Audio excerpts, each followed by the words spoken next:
Thank you, Rafa, for this presentation. Okay, thanks.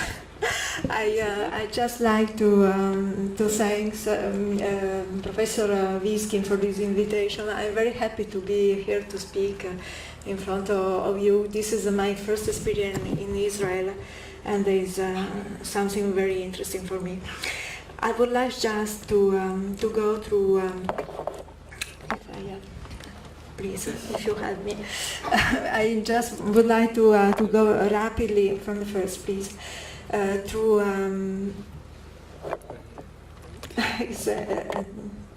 okay, thank you, through the history of short QT syndrome. Okay, that's okay. The first family with a very short QT, meaning a QT and a QTC below 300 milliseconds, was described by Gussan and colleagues in 2000. This family had only atrial fibrillation, meaning no ventricular arrhythmias. The first to have atrial fibrillation was a young girl, 17 years old, and then the brother, and then the mother, but there was no history of sudden death in that family. The first families with a clear history of sudden death was described by our group together with the German group of Professor Berggreffe 3 years later. These patients had the same type of electrocardiogram with a very short QT interval, not also the morphology with these high-peaked T waves, no ST segment, and many cases of death in the family in any generations at any age. Not also, this is a 6-year-old boy that in babies and in females, generally the T wave have a normal amplitude. So the short QT syndrome was described as one in which the QT has a very short QT interval, this particular morphology of the T waves. Patients have a syncope, can have cardiac arrest, often have the atrial fibrillation at young age, no structural heart disease, and a strong family history of sudden death. A few months later, the first mutation of short QT was described in the ERG gene. These mutations cause a gain of function of the channel-like AR in the plateau phase of the action potential, and these lead to an abbreviation of action potential and of the QT at the ECG. In the following years, other mutations have been described in the same gene and in other genes encoding for potassium channels. Now, the report is a very recent report from the literature. KC and H2 or ERG is still the dominant mutation, 37% in the literature, followed by KC and Q1, and other mutations are rare. There is a registry that was established. I'm sorry, preceding one. I can't understand. Never mind. There is a registry that has been established after the first descriptions of the syndrome, and several, mainly European colleagues, are sending us their cases.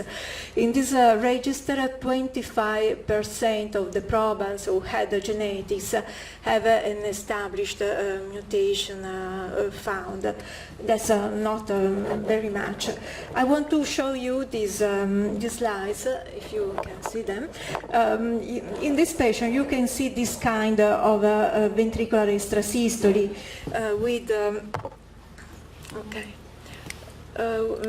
this coupling interval that is very short, and also when, okay, this is better.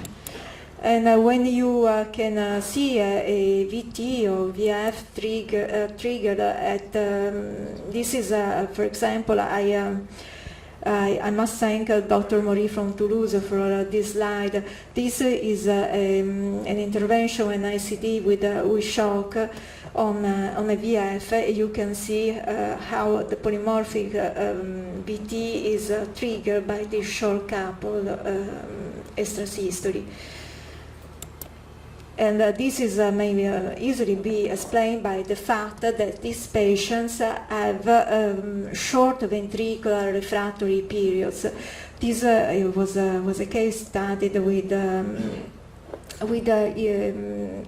EP, and you can see that the ventricular effective refractory period is 150 milliseconds, very, very short.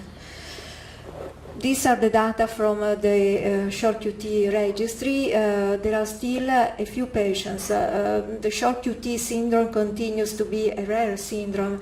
89 patients, 72% are male. Mean age at observation is 28 years. The mean QTC is under 320 milliseconds.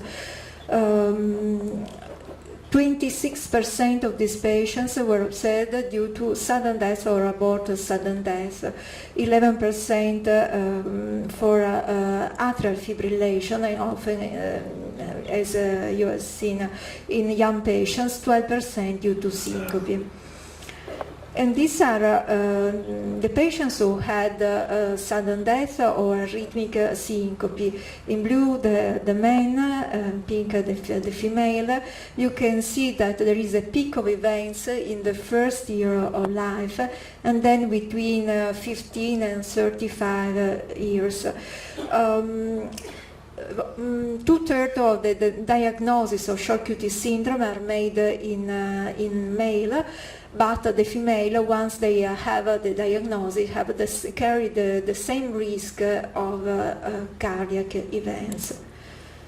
Two-thirds of the events have occurred at rest, and one-third during activity. One problem is which is the upper limit of a short QT. Difficult to say. In 2011, we report 53 patients from the registry, and we decided to put as a limit 340 milliseconds. Also for asymptomatic subjects, based on the characteristic of this population. These patients had often aborted sudden death. All of them had families with a strong family history of sudden death. And the QTC of 360 milliseconds when there was a history of cardiac arrest, or these patients belong to families with short QT syndrome. This slide is from a review from Professor Visky, and shows three big population studies. Each of them had more than 10,000 subjects, and you can see how the QTC interval has a Gaussian distribution. Based on this kind of study, we can think that a normal QTC is from 350 to 450 for males, and probably 360 to 460 for females. From a statistical point of view, being a Gaussian distribution, one should define as normal a QTC corresponding to the mean value plus minus 2 standard deviation, meaning that 2.5% of the subjects has an abnormally low QTC. This, however, is statistical. There are also some big studies that have looked for the prevalence of a short QT in general populations. And I'm showing you the data from the Finnish population published by Antonen. He found that 4 out of 1,000 Finnish subjects had a QT under 340 and 1 out of 1,000 under 320. In all this study, no subject had sudden death. That's why having a short QT is not necessarily a pathological finding. Always Antonen proposed this criteria, the J-T-peak interval, to distinguish subjects with the short QT syndrome from subjects with the short QT from the general population. And this was a particularly interesting parameter because in the short QT syndrome patients, this parameter did not exceed 100 milliseconds, and it was always above 180 in the short QT from the normal population. I must admit that in this group of short QT syndrome, the patient had the ERG mutation. These are also the patients with the shortest QTC among the patients with the syndrome. However, this parameter continued to be useful. Also, the QTC was shorter in the short QT syndrome patients, but there was a certain overlap. I want to show you this data. I'll go on this data later. The heart rate in the short QT syndrome in the study was the mean heart rate 74 against 51 in the patients with short QT from the general population. Keep in mind this data. And I want to show you now this data. When I perform a stress test to a subject with short QT syndrome, the QT reduces very little with increasing heart rates. From 80 beats per minute QT 240 milliseconds in this case to a heart rate at peak exercise of 160 with a QT of 220, just 20 milliseconds in this case. QT reduces much more in a normal populations. This is a study always from the data of the registry, in which we show that if we perform a stress test in subjects with borderline low short QT, the behavior, the slope is very different from that of a short QT subjects. In short QT patients, the mean variation of the QT from rest to peak is 48 milliseconds. None of these patients had variation above 60 milliseconds, while in a control population with the same characteristics, the mean variation was above 100. So this is a good criteria in our experience to distinguish a borderline short QT interval for a short QT subject.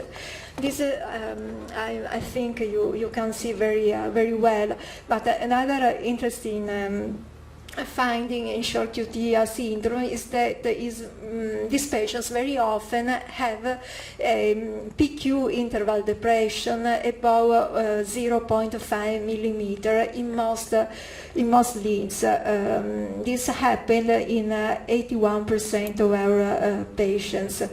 This is more clear, maybe. And this may be also a useful tool. And this is something that we are studying now. This is a male, 18-year-old. This subject has a short QT interval with a QTc under 340 milliseconds at this rate, 55 beats per minute. Remember the data of Antone of the bradycardia in his subjects with a short QT from the normal population. When the heart rate is 76, the QTc is borderline 360 milliseconds, heart rate 100, QTc 387 milliseconds. We see many of these subjects, healthy subjects, that have a low QTc, independently of the Bazet formula. Also, if I use Friedrich formula, for example, or Ratayaro formula that are less dependent from the heart rate, only at a heart rate below 70, 60 beats per minute. When I perform a stress test here at the right, these patients have a slope of the QT in relation to the heart rate that is very similar to normal subject. In the normal population, the slope is minus 1.4 in our experience. While in the short QT syndrome, the slope is 0.5. Minus 0.5. Note this, at the CG at rest, the subject with short QT syndrome had a QTc of 304 as a mean, and the subject with low QT interval only at low heart rate at a QTc of 330 as a mean. Other things. The subjects with the R mutation, the first mutation linked to the short QT syndrome, have more frequently, as compared to the subject with unknown mutations or other mutations, have more frequently a history of familial sudden death. We found this kind of history in all the patients, compared to 55% of the patients with other mutation or no mutation. Atrial fibrillation. A high prevalence of atrial fibrillation was described in the first families with short QT syndrome. This family has the N588K mutation. These same families, I remember, you had a high incidence of personal and familial history of sudden death. A high prevalence of atrial fibrillation was also found in the variety 2 of the short QT syndrome, and particularly in this mutation, V141M.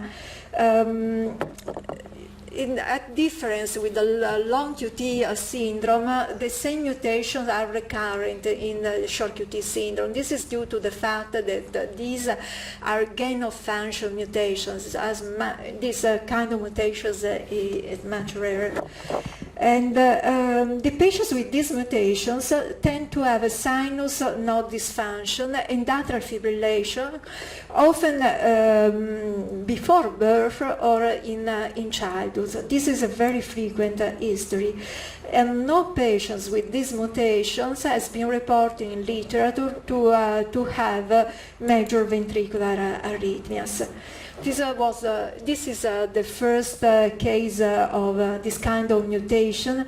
This was a female fetus with a bradycardia. And this is another female fetus with, the first one was a fetus with atrial fibrillation and bradycardia, a low penetrance of the atrial fibrillation. This is a sinus bradycardia. And other things, risk stratification, what is useful? The gender is not useful. Males are more affected, but as you have seen, females have the same risk of cardiac event. Familial sudden death is not, does not help. having a QTC interval below 320 is not statistically doesn't carry a higher risk of major arrhythmias. Surely patients who had major arrhythmic events have a higher risk of experiencing arrhythmic events during follow-up. What about therapy? ICD to everyone? No, of course. We know that there are many problems, particularly in young subjects, psychological distress, inappropriate shocks, a need for frequent replacements, need even or lead replacement time. What about pharmacological therapy? Quinidine has proved successful. We have a low number of patients, as you know, but none of our patients had events in hydroquinidine. This is the only form of quinidine we have in Italy, while patients without quinidine had 4.9% of events here. This is still true in the updated data from the registry. How to manage patients with short QT syndrome? In the symptomatic patients, we advise the implantation on the ICD that today is subcutaneous ICD whenever possible. In children, when the patient refuses the implant, the therapy is hydroquinidine or quinidine in general, plus loop recorder. If ventricular tachyarrhythmias, potentially dangerous ventricular tachyarrhythmias are recorded, this patient should undergo an ICD implant. For the asymptomatic patients, we advise in everyone quinidine therapy plus loop recorder. Also in the case of curse, if you see dangerous tachyarrhythmias, an ICD should be implanted. Thank you for your attention.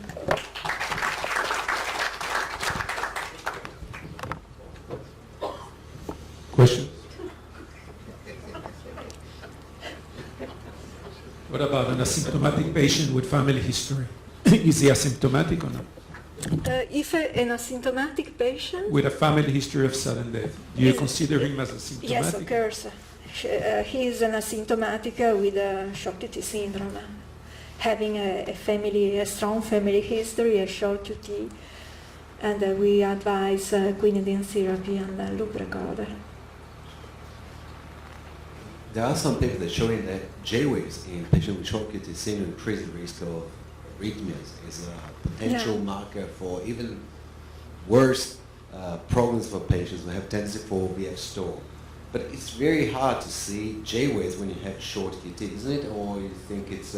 No, it's not so difficult to see the J-waves. In our experience, there is not this, we didn't demonstrate in the registry that there is a higher risk in subjects with J-wave. But you can see the J-waves.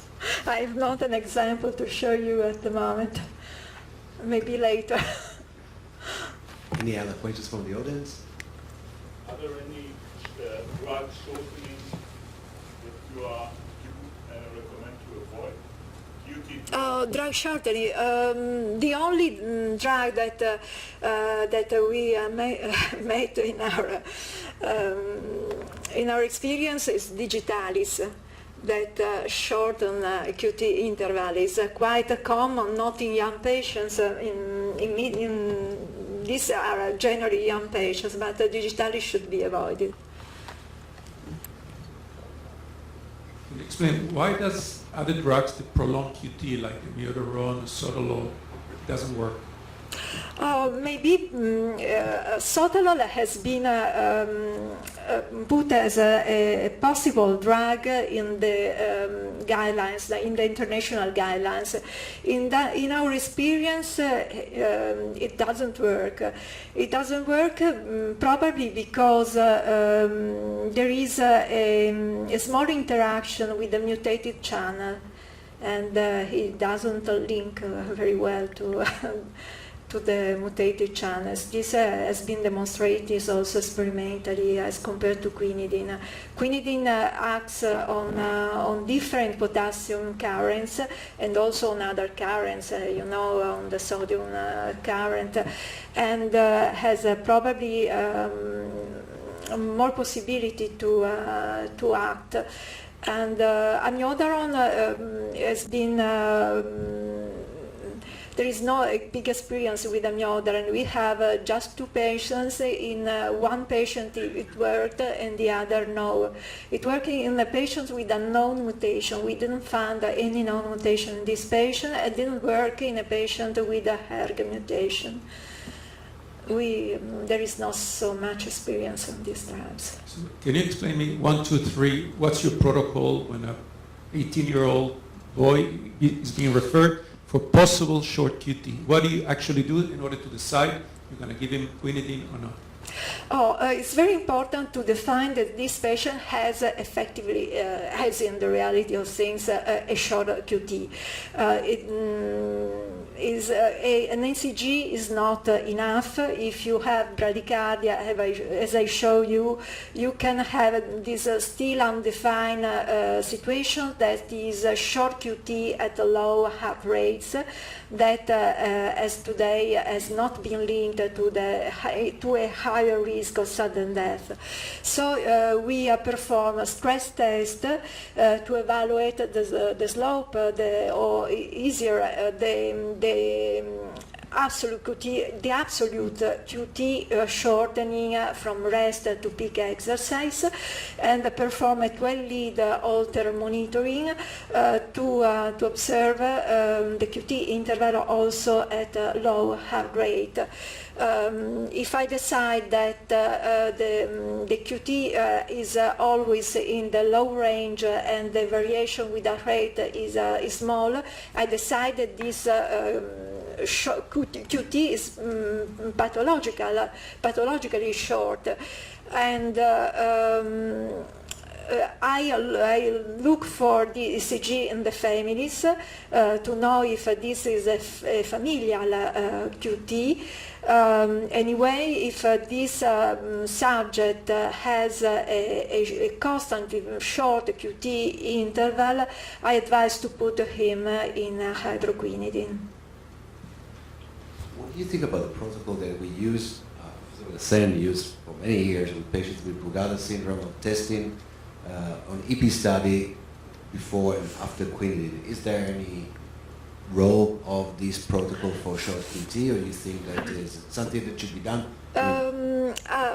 We believe, meaning our group believes in the EP study to stratify the risk in Brugada patients with a long experience, meaning of many years in this kind of patients. We have a registry which accounts for 1,000 about patients from 2001, and we perform EP study in all spontaneous type 1 Brugada patients. We treat with quinidine patients in which ventricular fibrillation is induced, and test them on quinidine after obtaining a plasma level of the quinidine. It's different in short QT because there is no relation between the possibility to induce ventricular fibrillation and the prognosis of the patients or the history of the patients. So you can induce patients who has not had atrial cardiac arrest, but worse, you cannot induce the patients who had cardiac arrest. We use EP study just to measure atrial and ventricular refractory periods. One more question? Any physical limitations like extreme sports and so on? Not especially from our point of view. The sport medicine in Italy does not allow the patients with this diagnosis to perform sport. So this is agonistic sport is competitive sport is limited in these patients. So I think we have to go on with the next presentation. So Thank you. it's Professor Sami Biskin. Thank you very much, Carla.